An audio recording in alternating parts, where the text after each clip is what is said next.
আসসালামু আলাইকুম। রাস্তার পাশে একটা অ্যারালিয়া গাছ দেখছিলাম, সেখান থেকে আমরা একটি বড় ডাল কেটে নিয়ে এসেছি। এখন এটা আমরা প্রোপাগেশন করব। এই ডালটা অনেক বড় হওয়ার কারণে আমরা দুইটি ভাগে ভাগ করে নিয়েছি।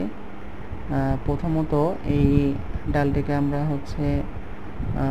35 ডিগ্রি অ্যাঙ্গেলে কেটে নিব, দেখতে পাচ্ছেন আপনারা। এরপর নিচে যে অবশিষ্ট পাতাগুলো আছে সেগুলো কেটে নিতে হবে।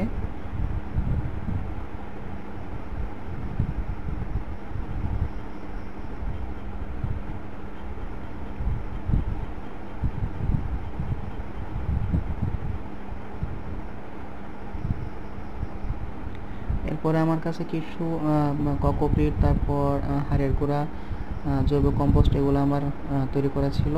এটার মধ্যে আমরা বসিয়ে দিব এবং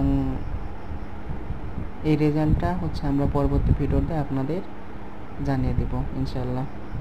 আসসালামু আলাইকুম।